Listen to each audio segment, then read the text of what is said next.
Welcome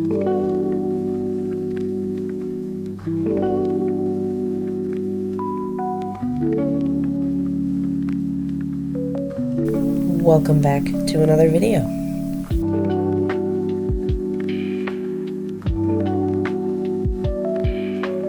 Well, I am officially back in New York, and that means that fall is over, winter is upon us, and it is officially time to settle down, chill out, and unwind from the eventful summer that I just had.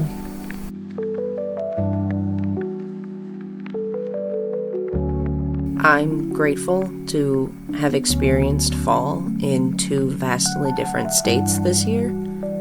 The unfamiliar Alaskan wilderness, going from all green everything to little pops of yellow here and there on the trees, and then seeing the snow accumulate on tops of the mountains, and then flying back to New York and seeing the never-ending rolling hills of tie-dye leaves everywhere, just endless amounts of color all over the place, was such a contrast. Two completely different sides of the country, and both so beautiful.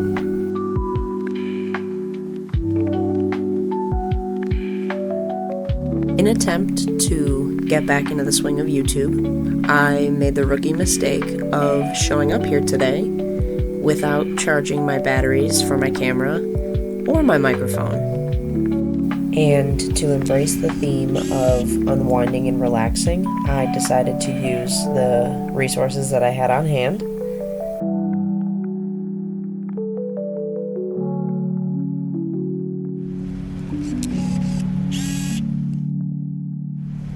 They say that a big part of being a photographer is problem solving. So instead of throwing a fit, I problem solved. And I realized that I can just idle my car for like an hour and plug my microphone and my batteries into my car. And my car was perfectly fine with that because she's always asking for photos for the gram. So it was an even exchange. Not to mention the 6 months of neglect that she just went through while I was gone, so she was happy to oblige. Also, spoiler alert, more on this later, but I just wanted to give myself a little shout out because these photos that you're seeing right now are some of the first rolls of film that I've ever developed on my own. But more on that later.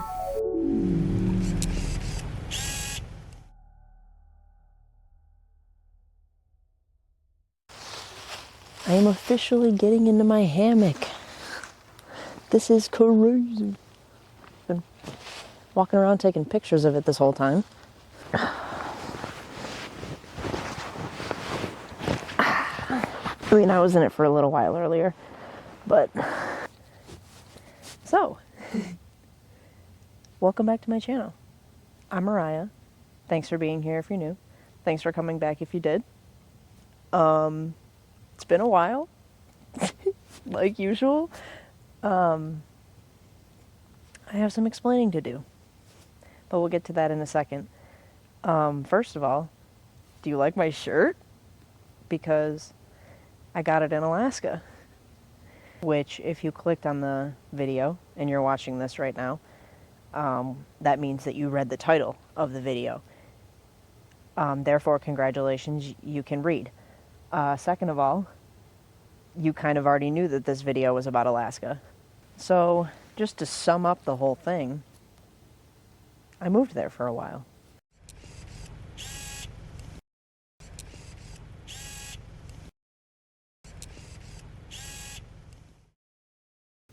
I was there from May until October. I just got back to New York a few weeks ago, and I was working there as a photographer, which was super cool. It was really nice to have a camera in my hand every day and get paid for it, and to live in Alaska. Sounds good to me. And it ended up being better than I could have ever even imagined it to be. My roommates, first of all, were super cool. My apartment was amazing. Juneau, Alaska. Yes, I made it. I don't know if I mentioned this already, but I missed my first flight. So I'll give you a quick tour of my absolutely luxurious apartment. I wasn't expecting anything nearly this nice. There's an outside light. It just keeps getting better and better. All right, so I'll start with the outside.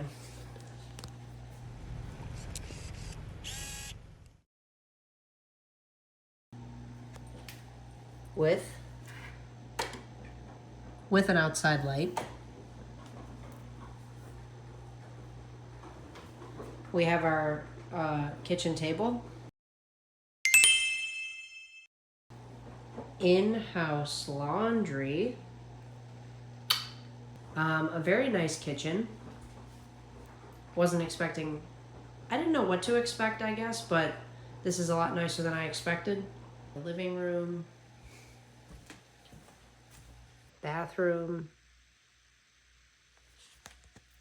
Bedroom number 1 that I'm not gonna open. And then my bedroom. Mine and my roommate's bedroom.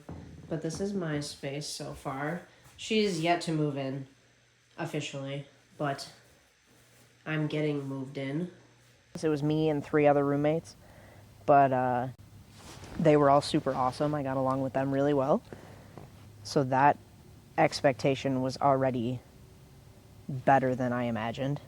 And then the job itself was incredible. The people that I met, incredible. The things that I saw, incredible.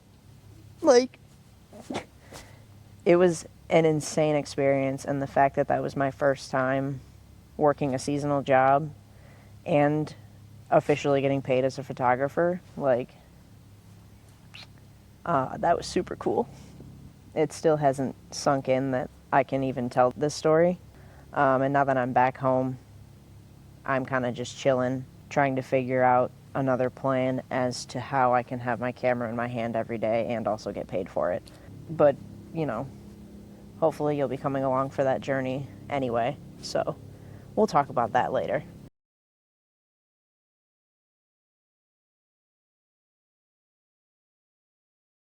So, May 1st, I flew into Alaska.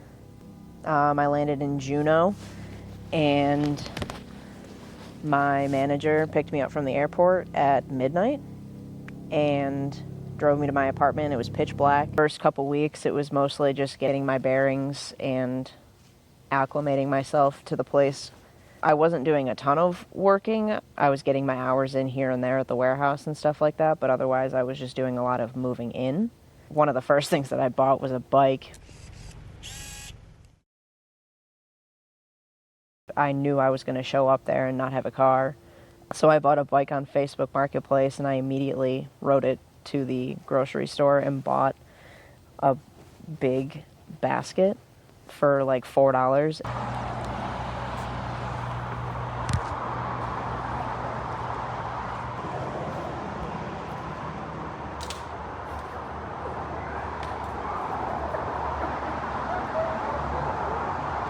And I just zip tied it to the rack that had already been attached to the bike. And that's how I got most of my stuff to and from my apartment for the first while. Until I made some friends with some cars. And then I just started getting around that way. But yeah, so for the first couple of weeks it was mostly just getting situated. And then the season started, so then all the whitewater rafters showed up and shit got real.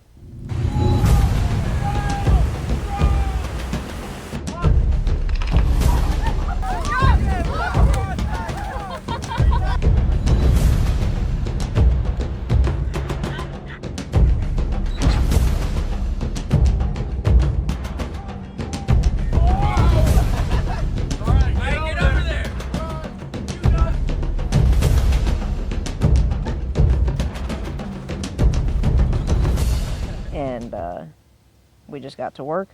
And they started rowing down the river every day. And I didn't have a whole lot to do during training. Mostly I was just scouting out the river, trying to see what spots and which rapids would be good for photography. So I was just lucky enough to enjoy myself for the most part, and just go rafting every day with the new guides.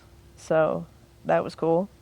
And then after training, my manager came up and offered me the lead position. So I ended up becoming the lead, which was really cool.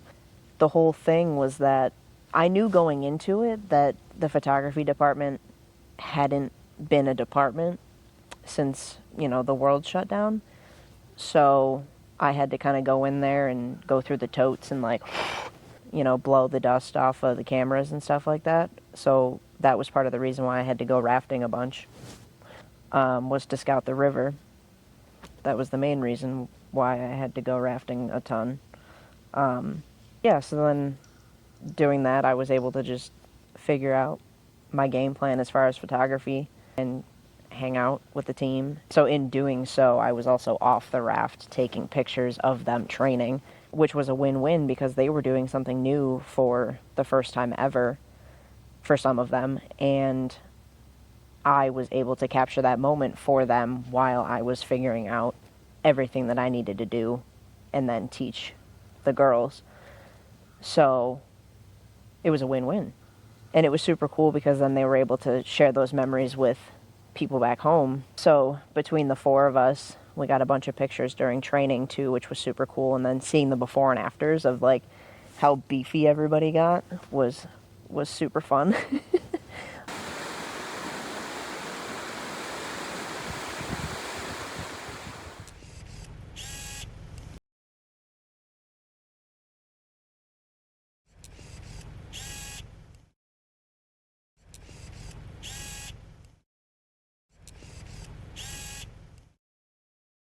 And then tours officially started, so then we started getting cruise ship guests.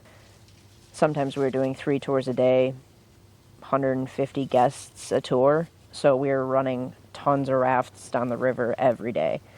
And I had that camera in my hand every single day, pretty much. But yeah, and then it was really cool starting to see the guest reactions from the photos. There was a ton of pressure at first because taking action photos was new to me. When you have a raft full of people, you want to make sure that you get ideally all of their faces in the pictures. So yeah, it was a challenge, but I ended up getting super quick about it, and I can do it in my sleep now. You need a whitewater rafting photographer? Hit me up.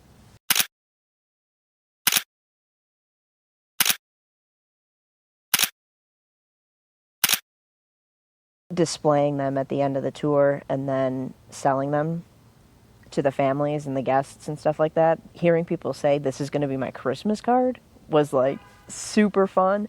And then hearing the stories from Grandma and Grandpa about how this was their first time in Alaska, or this was their first vacation ever, and then getting to do something that maybe they've always wanted to do or something that they're really passionate about. Meanwhile, I'm doing the exact same thing. And then sharing that experience with them and then seeing their reaction to the photos that I took was so much fun.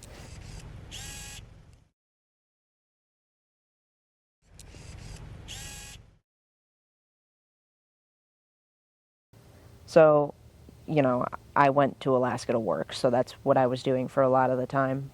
During peak season, it was super hard to get out and take pictures because I didn't really have many days off, but when I did, I was mostly using my Olympus OM10 because the point and shoot that I got through my Iceland trip, my second day in Alaska, it broke. It just stopped turning on. I can flip the switch as many times as I want and the lens will not open up and the camera won't turn on. There's currently still a roll of film stuck in it, and I've tried all the IT tricks I can think of, believe me. So the only thing I haven't done is take it to a repair shop, but for a $5 camera I got from the thrift store, I didn't really think was worth it. nor did I have that resource in Juneau. So I ended up just going to eBay and buying a new one. So I ended up getting it right around 4th of July, and those all ended up super cool. I will insert those as I please.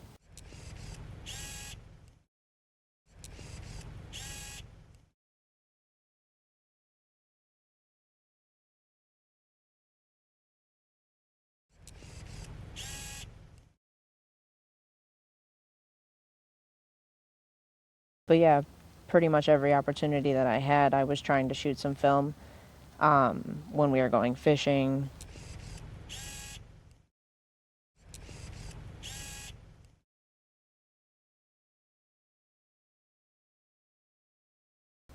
bonfires,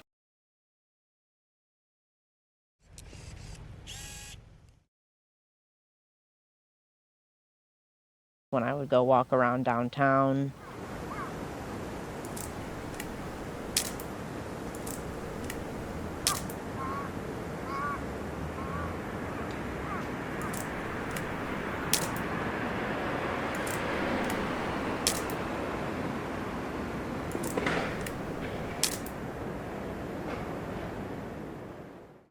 I didn't realize it was something that I invested in pretty much my entire life until now. Yeah, considering the amount of cameras that I have, it is quite a lot.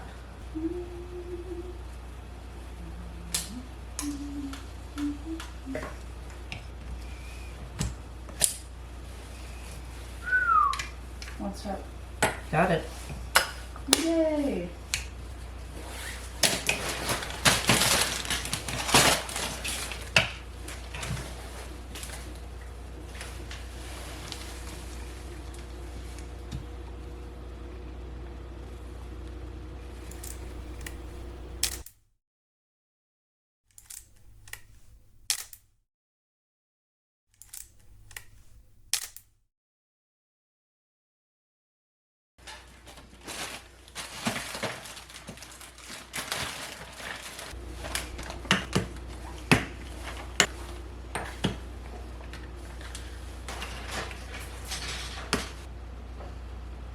I don't really like any of my film options. What do you mean? Do I shoot black and white? No, color. What do you mean? It's not what I need for the forest. What do you need for the forest? Something that's good with green. Not black and white. Why not? I just don't think that's the move. There was a quote somewhere, someone said, a photographer somewhere, someone said, that only real photographers shoot black and white. Do whatever you want though. If your heart says black and white, do black and white. But there is nothing wrong with color. But let your heart lead. Your heart knows the truth.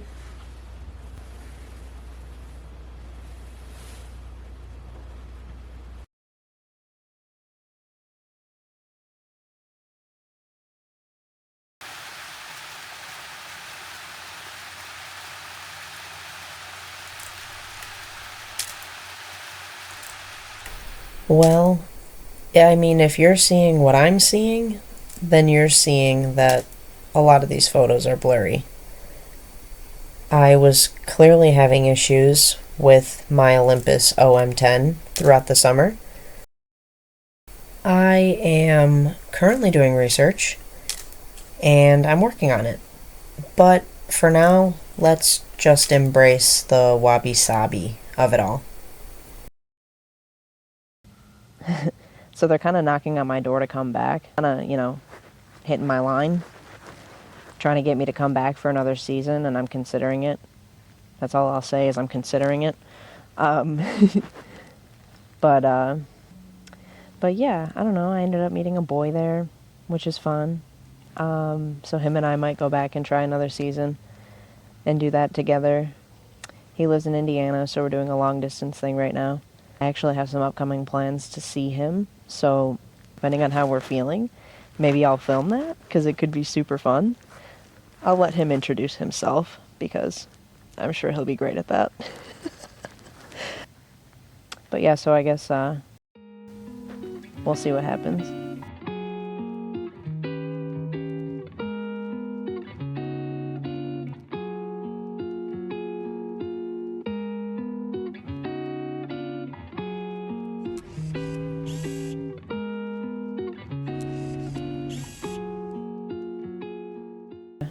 That's what I was doing for a good portion of the year. Other than that, I was focusing on closing things out at the hotel, so that was consuming a lot of my time. They were hitting my line too. But now I'm just to the point where I can't imagine doing anything without my cameras, whether that's in front of or behind the camera or both. I think that's a big reason why I continue to want to pick back up on YouTube, is because I do like being in front of the camera, but I like having full control of what's going on behind the camera as well. So I just need to continue keeping myself busy with my cameras in my hand. A few things that, we can look forward to are more videos on film photography for sure. There were a few that I filmed before I even left for Alaska that I'm probably going to end up posting now, but you're not going to know the difference between any of them. So what do you know? Oh my God, and then it was crazy. Side story. I had a mental breakdown in the Juneau airport coming home because I was so consumed with everything else going on. By the time I actually got to the airport, I was so exhausted. I was going on like 3 or 4 days of little to no sleep, trying to help my boyfriend and trying to help my roommates and stuff like that, get everything closed out. So by the time I got to the airport, my brain was just completely fried, and all of my film went through the x-ray machine, and I was not okay. As you can see, I've gotten a ton of the 35mm developed already, and it's fine. But yeah, so I'm yet to develop a bunch of my Mamiya stuff still. I have a bunch of 120mm that I'm working on developing. There's a project that I was working on that in Juneau, there's a very famous mountain range called the Mendenhall Towers. Wow. And they're the highest peaks in Juneau, and they're mesmerizing to me. They will forever be the mountain range that made me cry. And one of my best friends from the entire summer, he had just left, and it was a really cloudy morning. I was going over the bridge that overlooked the Mendenhall Towers really beautifully, and the clouds had parted and had just shown off the tips of the Mendenhall Towers. And it was already a really sad morning, and then that just put me over the edge, and I just started bawling my eyes out. But I was trying to work on a series throughout my summer, because you can see the Mendenhall Towers from so many different angles in Juneau, and I wanted to try and capture that. So any opportunity that I had to take a picture of the Mendenhall Towers from a different angle, I did. So that's something that I'm currently working on, is getting all those pictures put together and to make a collection out of it. I was mostly trying to do it on medium format, but some peeked in on 35mm here and there. But that's a collection that I'm working on, so stay tuned for that.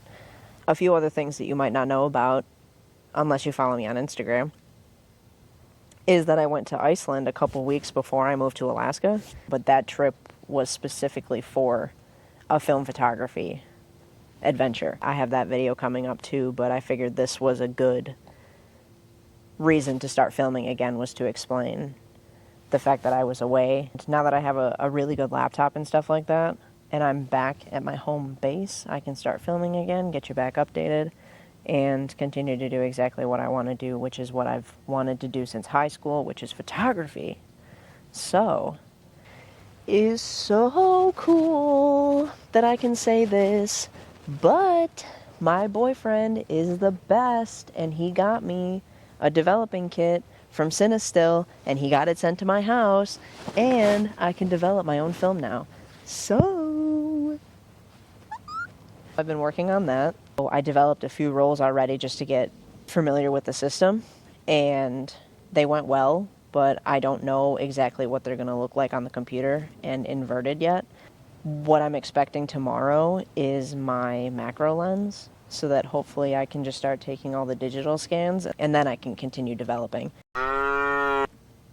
But hopefully, you're also going to come along for that ride. Shout out to Alaska for giving me the opportunity in the first place and rekindling my love for it all in your own way. Shout out to Iceland, shout out to my grandpa, shout out to my high school photography teacher, shout out to cameras, shout out to photography, shout out to film. But yeah, I figured this was a good way to reintroduce myself.